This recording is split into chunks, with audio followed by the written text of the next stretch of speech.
Capital, Volume 1. This independent recording by Andrew S. Reitenberg is public domain, both in content and in audio. Part 3. The Production of Absolute Surplus Value. Chapter 7. The Labor Process and the Valorization Process. Section 1. The Labor Process. The use of labor power is labor itself. The purchaser of labor power consumes it by setting the seller of it to work. By working, the latter becomes in actuality what previously he only was potentially, namely labor power in action, a worker. In order to embody his labor in commodities, he must above all embody it in use values, things which serve to satisfy needs of one kind or another. Hence, what the capitalist sets the worker to produce is a particular use value, a specific article. The fact that the production of use values, or goods, is carried on under the control of a capitalist and on his behalf, does not alter the general character of that production.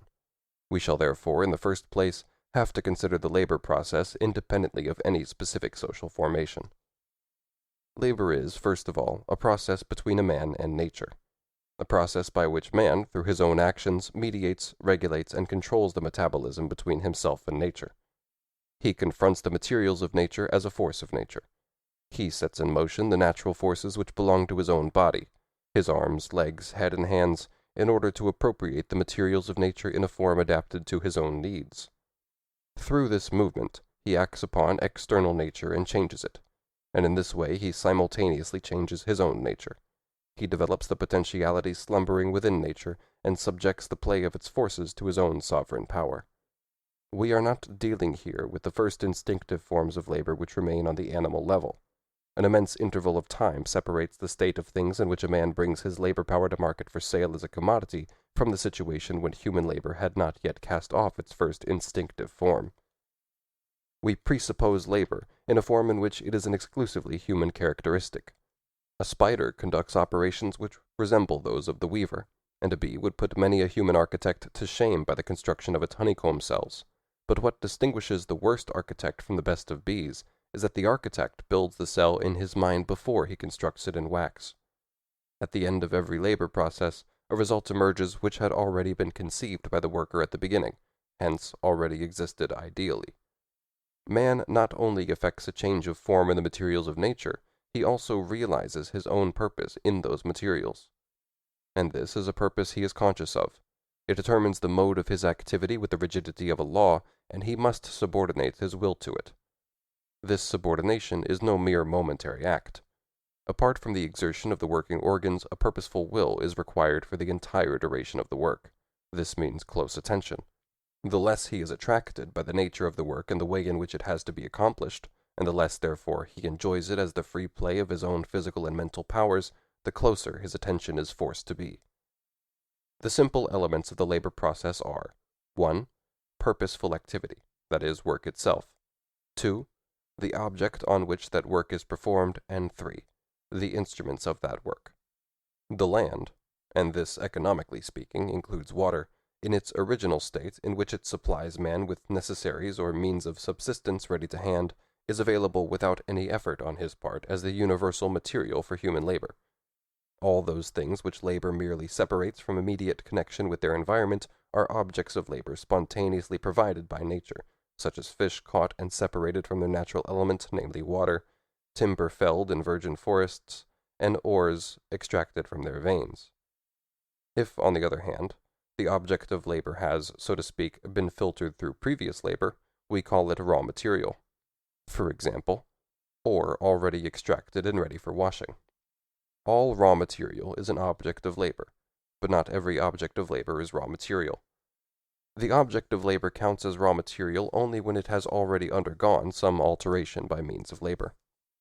An instrument of labor is a thing, or a complex of things, which the worker interposes between himself and the object of his labor, and which serves as a conductor, directing his physical activity onto that object.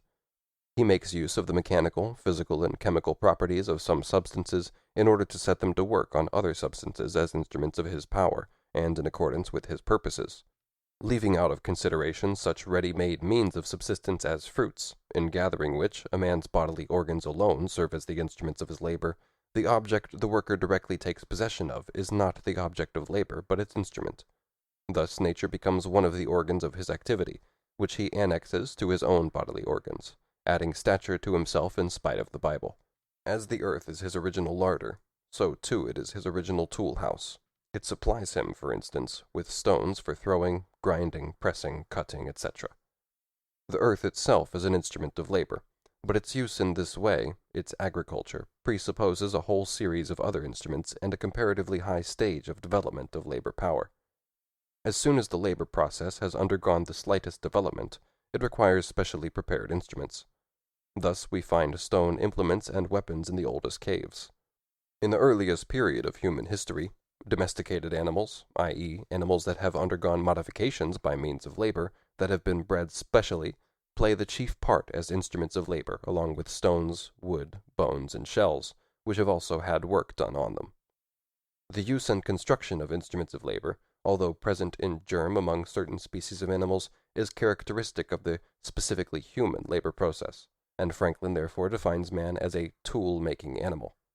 Relics of bygone instruments of labor possess the same importance for the investigation of extinct economic formations of society as do fossil bones for the determination of extinct species of animals. It is not what is made, but how, and by what instruments of labor that distinguishes different economic epochs. Instruments of labor not only supply a standard of the degree of development which human labor has attained, but they also indicate the social relations within which men work. Among the instruments of labor, those of a mechanical kind, which taken as a whole we may call the bones and muscles of production, offer much more decisive evidence of the character of a given social epoch of production than those which, like pipes, tubs, baskets, jars, etc., serve only to hold the materials for labor, and may be given the general denotation of the vascular system of production. The latter first begins to play an important part in the chemical industries.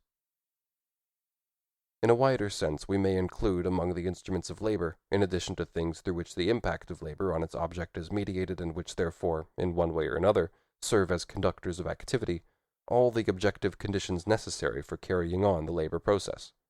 These do not enter directly into the process, but without them it is either impossible for it to take place, or possible only to a partial extent. Once again, the earth itself is a universal instrument of this kind, for it provides the worker with the ground beneath his feet and a field of employment for his own particular process. Instruments of this kind, which have already been mediated through past labor, include workshops, canals, roads, etc. In the labor process, therefore, man's activity, via the instruments of labor, effects an alteration of the object of labor which was intended from the outset. The process is extinguished in the product. The product of the process is a use value, a piece of natural material adapted to human needs by means of a change in its form. Labor has become bound up in its object. Labor has been objectified, the object has been worked on. What, on the side of the worker, appeared in the form of unrest, now appears on the side of the product in the form of being, as a fixed, immobile characteristic. The worker has spun, and the product is a spinning. If we look at the whole process from the point of view of its result, the product, it is plain that both the instruments and the object of labor are means of production, and that the labor itself is productive labor. Although a use value emerges from the labor process in the form of a product, other use values, products of previous labor, enter into it as means of production. The same use value is both the product of a previous process and a means of production in a later process. Products are therefore not only results of labor, but also its essential conditions. With the exception of the extractive industries such as mining, hunting, fishing, and agriculture, but only insofar as it starts by breaking up virgin soil, where the material for labor is provided directly by nature, all branches of industry deal with raw material, i.e., an object of labor which has already been filtered through labor, which is itself already a product of labor. An example is seed in agriculture. Animals and plants which we are accustomed to consider as products of nature may be in their present form not only products of, say, last year's labor, but the results of a gradual transformation continued through many generations under human control, and through the agency of human labor. As regards the instruments of labor in particular, they show traces of the labor of the past ages, even to the most superficial observer, in the great majority of cases. Raw material may either form the principal substance of a product, or it may enter into its formation only as an accessory. An accessory may be consumed by the instruments of labor, such as coal by a steam engine, oil by a wheel, hay by draft horses, or it may be added to the raw material in order to produce some physical modification of it, as chlorine is added to unbleached linen, coal to iron, dye to wool, or again it may help to accomplish the work itself, as in the case of the materials used for heating and lighting workshops. The distinction between principal substance and accessory vanishes in the chemical industries proper, because there none of the raw material reappears in its original composition in the substance of the product. Every object possesses various properties, and is thus capable of being applied to different uses. The same product may therefore form the raw material for very different labor processes. Corn, for example, is a raw material for millers, starch manufacturers, distillers, and cattle breeders. It also enters as a raw material into its own production in the shape of seed. Coal both emerges from the mining industry as a product and enters into it as a means of production. Again, a particular product may be used as both instrument of labor and raw material in the same process. Take, for instance, the fattening of cattle, where the animal is the raw material and at the same time an instrument for the production of manure. A product, though ready for immediate consumption, may nevertheless serve as raw material for a further product, as grapes do when they become the raw material for wine. On the other hand, labor may release its product in such a form that it can only be used as raw material. Raw material in this condition, such as cotton, thread, and yarn, is called semi-manufactured, but should rather be described as having been manufactured up to a certain level. Although itself already a product, this raw material may have to go through a whole series of different processes, and in each of these it serves as raw material, changing its shape constantly until it is precipitated from the last process of the series in its finished form, either as a means of subsistence or as an instrument of labor. Hence we see that whether a use value is to be regarded as raw material, as instrument of labor, or as product, is determined entirely by its specific function in the labor process, by the position it occupies there. As its position changes, so do its determining characteristics. Therefore, whenever products enter as means of production into new labor processes, they lose their character of being products and function only as objective factors contributing to living labor. A spinner treats spindles only as a means for spinning, and flax as the material he spins. Of course, it is impossible to spin without material and spindles, and therefore the availability of these products is presupposed at the beginning of the spinning operation. But in the process itself, the fact that they are products of past labor is as irrelevant as, in the case of the digestive process, the fact that bread is the product of the previous labor of the farmer, the miller, and the baker. On the contrary, it is by their imperfections that the means of productions in any process bring to our attention the character of being the products of past labor. A knife which fails to cut, a piece of thread which keeps on snapping, forcibly remind us of Mr. A, the cutler, or Mr. B, the spinner. In a successful product, the role played by past labor in mediating its useful properties has been extinguished. A machine which is not active in the labor process is useless. In addition, it falls prey to the destructive power of natural processes. Iron rusts, wood rots. Yarn with which we neither weave nor knit is cotton wasted. Living labor must seize on these things, awaken them from the dead, and change them from merely possible into real and effective use values. Bathed in the fire of labor, appropriated as part of its organism, and infused with vital energy for the performance of the functions appropriate to their concept and to their vocation in the process, they are indeed consumed, but to some purpose, as elements in the formation of new use values, new products, which are capable of entering into individual consumption as means of subsistence or into new labor process as means of production. If then, on the one hand, finished products are not only results of the labor process, but also conditions of its existence, their induction into the process, their contact with living labor, is the sole means by which they can be made to retain their character of use values and be realized. Labor uses up its material elements, its objects, and its instruments. It consumes them, and is therefore a process of consumption. Such productive consumption is distinguished from individual consumption by this, that the latter uses up products as a means of subsistence for the living individual, the former as a means of subsistence for labor, i.e., for the activity through which the living individual's labor power manifests itself. Thus the product of individual consumption is the consumer himself. The result of productive consumption is a product distinct from the consumer. Insofar, then, as its instruments and its objects are themselves products, labor consumes products in order to create products, or in other words, consumes one set of products by turning them into means of production for another set. But just as the labor process originally took place only between man and the earth, which was available independently of any human action, so even now we still employ in the process many means of production which are provided directly by nature, and do not represent any combination of natural substances with human labor. The labor process, as we have just presented it in its simple and abstract elements, is purposeful activity aimed at the production of use values. It is an appropriation of what exists in nature for the requirements of man. It is the universal condition for the metabolic interaction between man and nature, the everlasting nature-imposed condition of human existence, and it is therefore independent of every form of that existence, or rather it is common to all forms of society in which human beings live. We did not, therefore, have to present the worker in his relationship with other workers. It was enough to present man and his labor on one side, nature and its materials on the other. The taste of porridge does not tell us who grew the oats, and the process we have presented does not reveal the conditions under which it takes place, whether it is happening under the slave owner's brutal lash or the anxious eye of the capitalist, whether Cincinnatus undertakes it in tilling his couple of acres, or a savage when he lays low a wild beast with a stone. Let us now return to our would-be capitalist. We left him just after he had purchased, in the open market, all the necessary factors of the labor process, its objective factors, the means of production, as well as its personal factor, labor power. With the keen eye of an expert, he has selected the means of production and the kind of labor power best adapted to his particular trade, be it spinning, boot-making, or any other kind.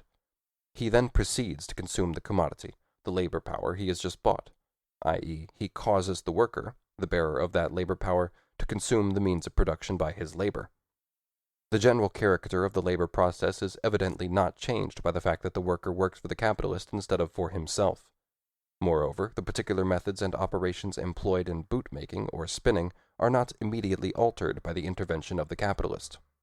He must begin by taking the labor power as he finds it in the market, and consequently he must be satisfied with the kind of labor which arose in a period when there were, as yet, no capitalists. The transformation of the mode of production itself, which results from the subordination of labor to capital, can only occur later on, and we shall therefore deal with it in a later chapter. The labor process, when it is the process by which the capitalist consumes labor power, exhibits two characteristic phenomena. First, the worker works under the control of the capitalist to whom his labor belongs.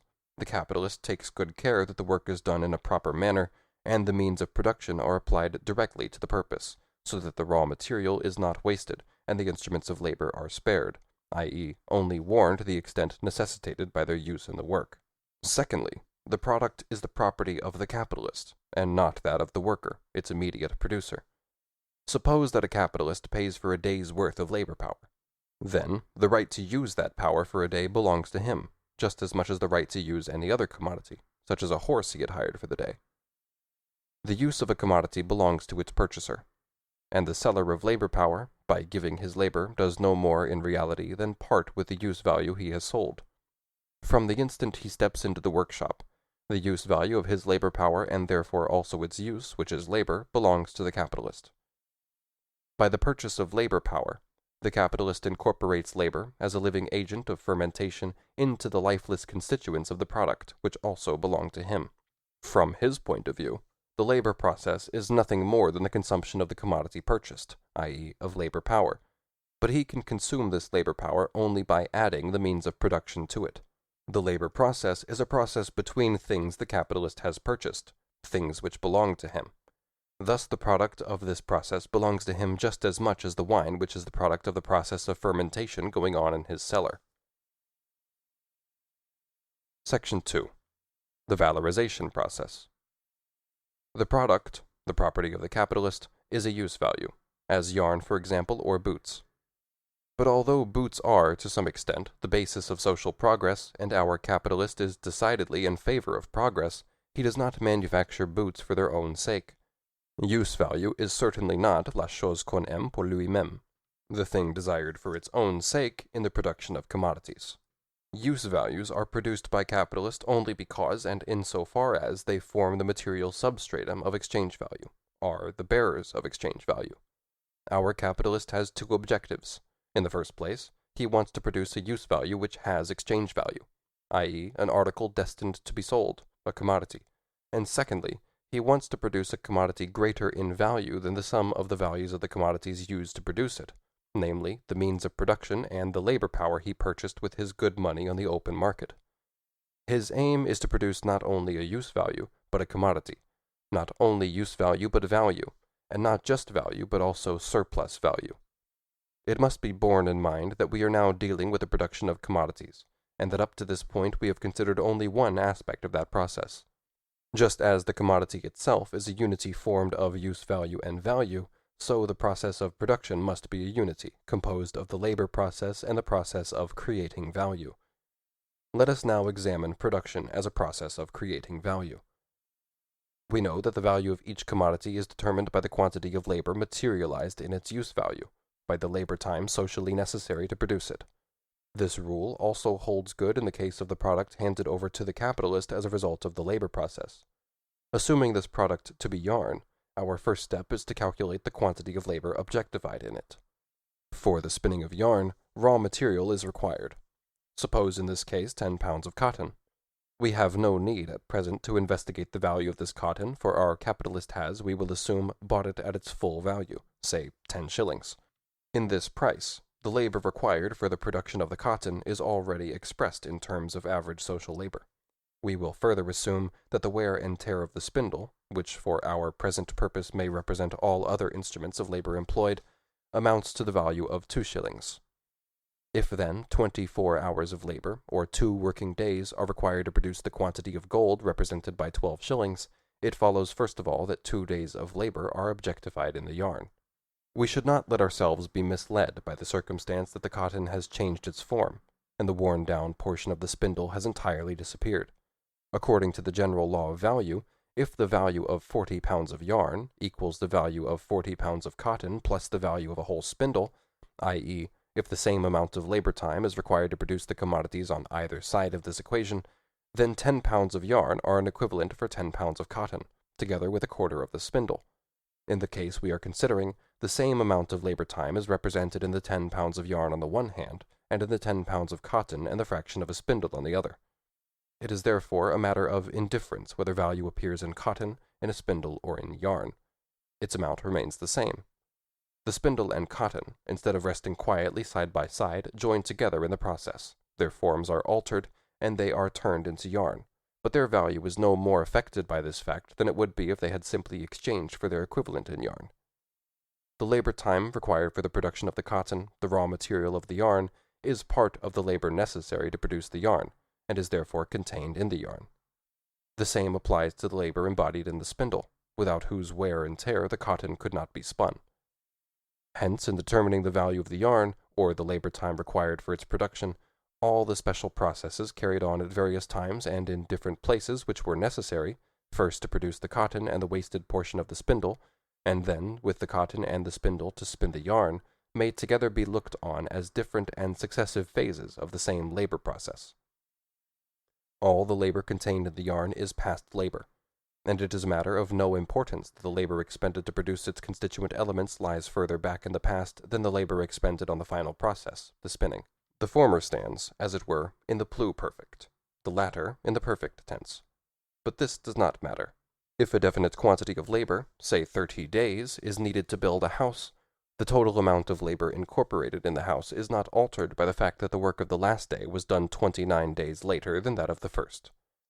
Therefore, the labor contained in the raw material and instruments of labor can be treated just as if it were labor expended in an earlier stage of the spinning process, before the labor finally added in the form of actual spinning. The value of the means of production which are expressed in the price of 12 shillings, the cotton and the spindle, are therefore constituent parts of the value of the yarn, i.e., of the value of the product. 2 conditions must nevertheless be fulfilled. First, the cotton and the spindle must genuinely have served to produce a use value. They must, in the present case, become yarn. Value is independent of the particular use value by which it is born, but a use value of some kind has to act as its bearer. Second, the labor time expended must not exceed what is necessary under the given social conditions of production. Therefore, if no more than 1 pound of cotton is needed to spin 1 pound of yarn, no more than this weight of cotton may be consumed in the production of 1 pound of yarn. The same is true of the spindle. If the capitalist has a foible for using gold in spindles instead of steel ones, the only labor that counts for anything in the value of the yarn remains that which would be required to produce a steel spindle, because no more money is necessary under the given social conditions. We now know what part of the value of the yarn is formed by the means of production, namely the cotton and the spindle. It is 12 shillings, i.e., the materialization of 2 days of labor. The next point to be considered is what part of the value of the yarn is added to the cotton by the labor of the spinner. We now have to consider this labor from a standpoint quite different from that adopted for the labor process. There we viewed it solely as the activity which has the purpose of changing cotton into yarn. There, the more appropriate the work was to its purpose, the better the yarn, other circumstances remaining the same. In that case, the labor of the spinner was specifically different from other kinds of productive labor, and this difference revealed itself both subjectively in the particular purpose of spinning and objectively in the special character of its operations, the special nature of its means of production, and the special use value of its product. For the operation of spinning, cotton and spindles are a necessity, but for making rifled cannon they would be of no use whatever. Here, on the contrary, where we consider the labor of the spinner only in so far as it creates value, i.e., is a source of value, that labor differs in no respect from the labor of the man who bores cannon, or, what concerns us more closely here, from the labor of the cotton planter and the spindle maker which is realized in the means of production of the yarn. It is solely by reason of this identity that cotton planting, spindle making, and spinning are capable of forming the component parts of one whole, namely the value of the yarn, differing only quantitatively from each other. Here we are no longer concerned with the quality, the character, and the content of the labor, but merely with its quantity, and this simply requires to be calculated. We assume that spinning is simple labor, the average labor of a given society. Later it will be seen that the contrary assumption would make no difference. During the labor process, the worker's labor constantly undergoes a transformation, from the form of unrest into that of being, from the form of motion into that of objectivity. At the end of 1 hour, the spinning motion is represented in a certain quantity of yarn, in other words, a definite quantity of labor, namely that of 1 hour has been objectified in the cotton. We say that labor, i.e., the expenditure of his vital force by the spinner, and not spinning labor, because the special work of spinning counts here only insofar as it is the expenditure of labor power in general and not the specific labor of the spinner. In the process we are now considering, it is of extreme importance that no more time be consumed in the work of transforming the cotton into yarn than is necessary under the given social conditions. If under normal, i.e., average social conditions of production, X pounds of cotton are made into Y pounds of yarn by 1 hour's labor, then a day's labor does not count as 12 hours' labor unless 12X pounds of cotton have been made into 12Y pounds of yarn, for only socially necessary labor time counts toward the creation of value. Not only the labor, but also the raw material and the product now appear in quite a new light, very different from that in which we viewed them in the labor process pure and simple. Now the raw material merely serves to absorb a definite quantity of labor. By being soaked in labor, the raw material is in fact changed into yarn, because labor power is expended in the form of spinning and added to it. But the product, the yarn, is now nothing more than a measure of the labor absorbed by the cotton. If, in 1 hour, 1 2/3 pounds of cotton can be spun into 1 2/3 pounds of yarn, then 10 pounds of yarn indicate the absorption of 6 hours of labor. Definite quantities of product, quantities which are determined by experience, now represent nothing but definite quantities of labor, definite masses of crystallized labor time. They are now simply the material shape taken by a given number of hours or days of social labor. The fact that the labor is precisely the labor of spinning, that its material is cotton, its product yarn, is as irrelevant here as it is that the object of labor is itself already a product, hence already raw material. If the worker, instead of spinning, were to be employed in a coal mine, the object on which he worked would be coal, which is present in nature. Nevertheless, a definite quantity of coal, when extracted from its seam, would represent a definite quantity of absorbed labor. We assumed, on the occasion of its sale, that the value of a day's labor power was 3 shillings, and that 6 hours of labor was incorporated in that sum, and consequently that this amount of labor was needed to produce the worker's average daily means of subsistence. If now our spinner, by working for 1 hour, can convert 1 2/3 pounds of cotton into 1 2/3 pounds of yarn, it follows that in 6 hours he will convert 10 pounds of cotton into 10 pounds of yarn. Hence, during that spinning process, the cotton absorbs 6 hours of labor. The same quantity of labor is also embodied in a piece of gold of the value of 3 shillings. A value of 3 shillings, therefore, is added to the cotton by the labor of spinning. Let us now consider the total value of the product, the 10 pounds of yarn. 2½ days of labor have been objectified in it. Out of this, 2 days were contained in the cotton and the worn-down portion of the spindle, and a half day was absorbed during the process of spinning. This 2½ days of labor is represented by a piece of gold of the value of 15 shillings. Hence, 15 shillings is an adequate price for the 10 pounds of yarn, and the price of 1 pound is 1 shilling 6pence. Our capitalist stares in astonishment. The value of the product is equal to the value of the capital advanced. The value advanced has not been valorized, no surplus value has been created, and consequently, money has not been transformed into capital. The price of the yarn is 15 shillings, and 15 shillings were spent in the open market on the constituent elements of the product, or, what amounts to the same thing, on the factors of the labor process. 10 shillings were paid for the cotton, 2 shillings for the wear of the spindle, and 3 shillings for the labor power. The swollen value of the yarn is of no avail, for it is merely the sum of the values formerly existing in the cotton, the spindle, and the labor power. Out of such a simple addition of existing values, no surplus value can possibly arise.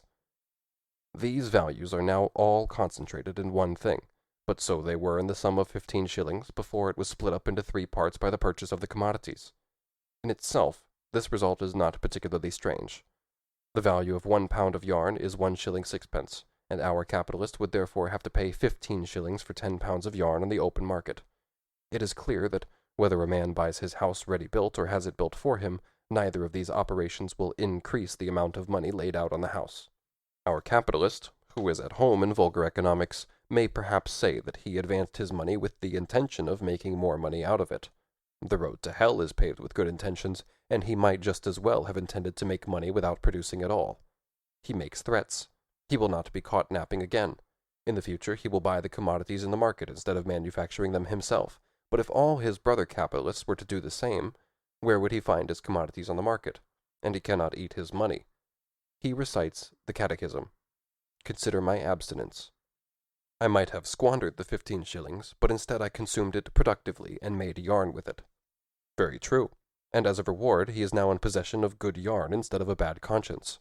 As for playing the part of a miser, it would never do for him to relapse into such bad ways. We have already seen what such asceticism leads to. Besides, where there is nothing, the king has lost his rights. Whatever the merits of his abstinence, there is no money there to recompense him, because the value of the product is merely the sum of the values thrown into the process of production.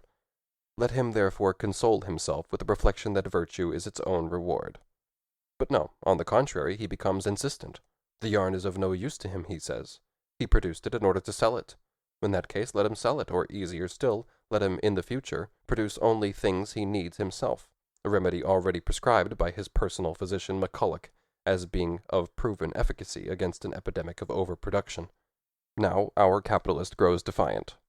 Can the worker produce commodities out of nothing merely by using his arms and legs? Did I not provide him with the materials through which and in which alone his labor could be embodied?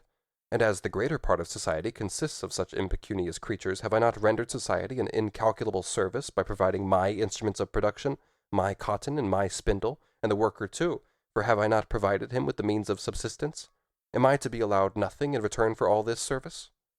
But has the worker not performed an equivalent service in return, by changing his cotton and his spindle into yarn?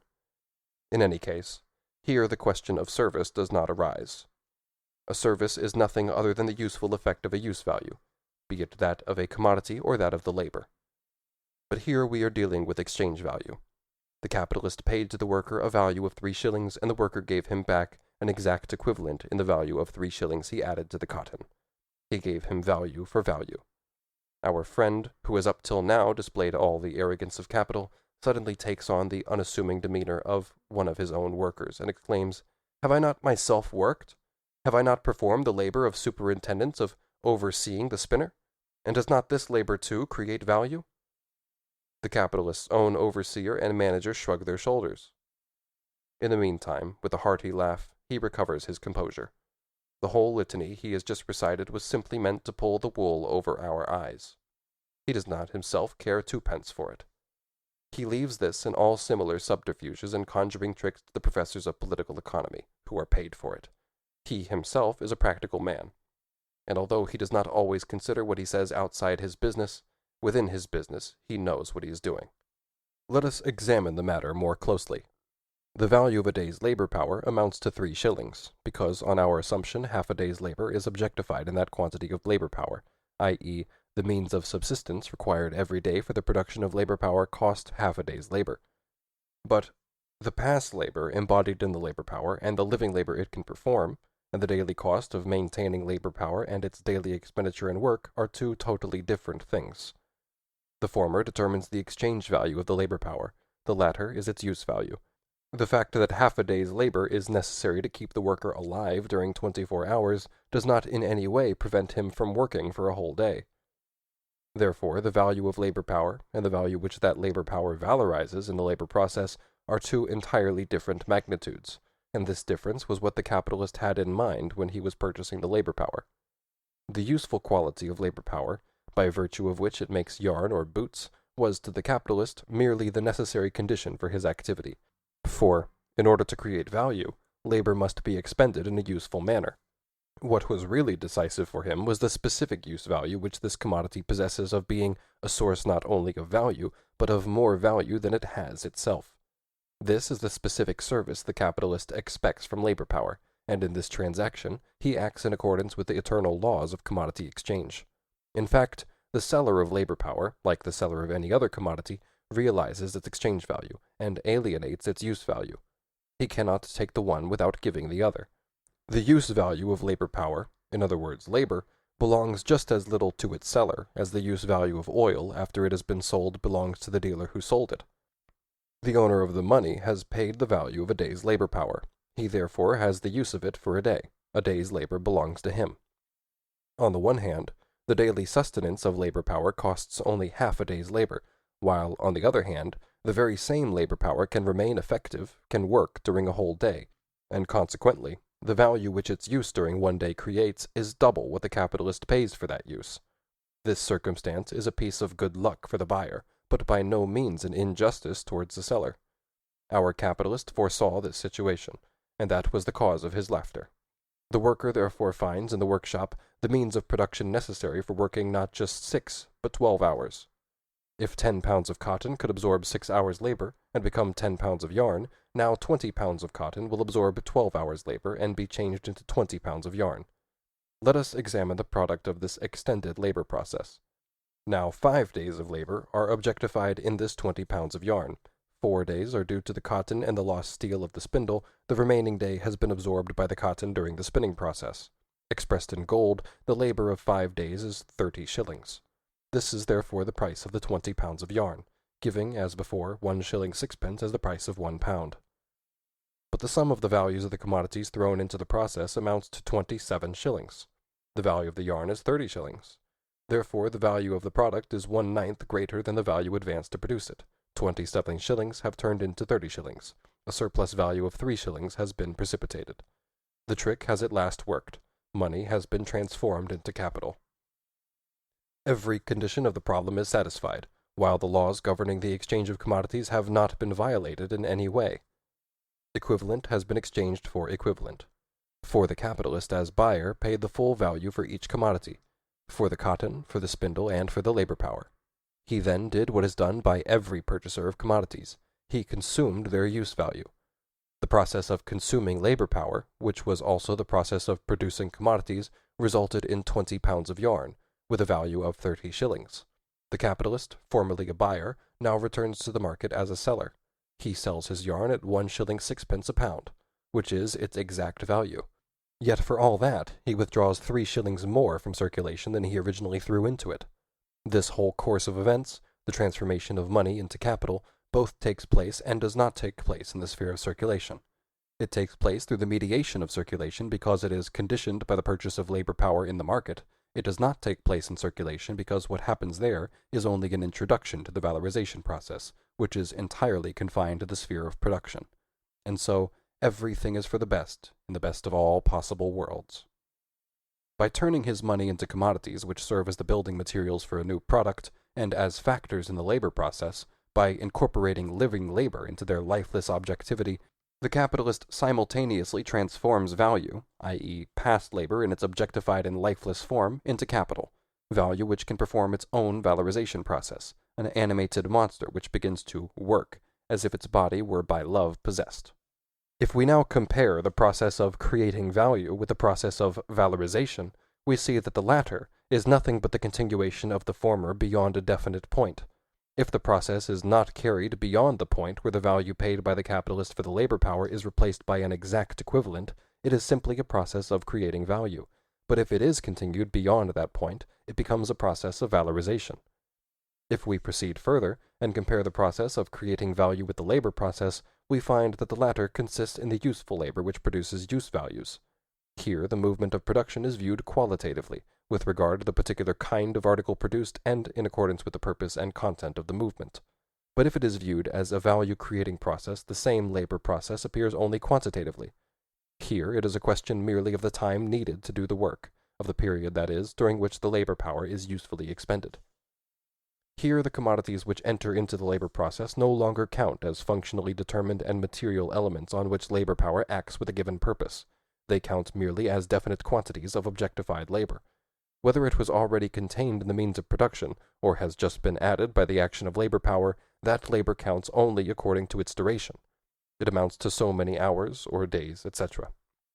Moreover, the time spent in production counts only in so far as it is socially necessary for the production of a use value. This has various consequences. First, the labor power must be functioning under normal conditions. If a self-acting mule is the socially predominant instrument of labor for spinning, it would be impermissible to supply the spinner with a spinning wheel. The cotton, too, must not be such rubbish as to tear at every other moment, but must be of suitable quality.